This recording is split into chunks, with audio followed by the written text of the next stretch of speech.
Ms. Sylvia Lim.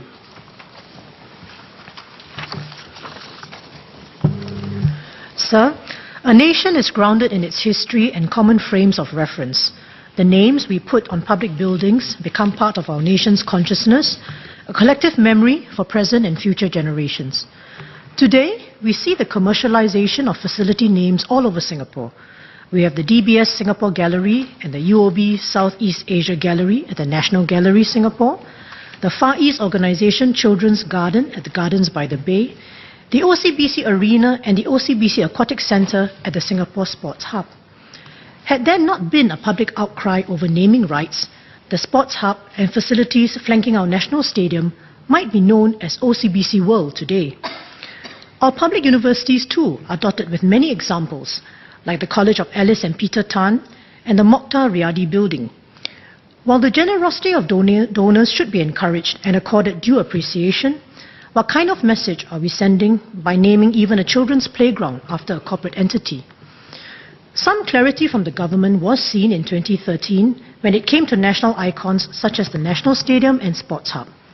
Then, Acting MCCY Minister Lawrence Wong noted in a parliamentary answer that while OCBC had donated significantly to the project, the names of such national sports icons would not be commercialized. Apart from sports, what about the naming of other landmark facilities, such as our public hospitals? We now have the Khoo Teck Puat and Ng Teng Fong General Hospitals. These hospitals were fully funded from government grants, with the donors reportedly giving a fraction of that towards various healthcare programs. Understandably, naming these hospitals after the two donors has caused controversy, with public chatter that the naming rights were sold relatively cheaply. Could and should the hospitals have been named in a more meaningful way? The URA has guidelines for the naming of buildings, which say that the names of persons, living or dead, should not be used unless there is significant cause to do so. Persons who are honoured have to be, quote, outstanding persons who have made significant contributions to Singapore, unquote. Before granting approval of names, how carefully does the government assess the reputation of donors? What safeguards are there against donors who may try to shore up their reputation in the name of philanthropy?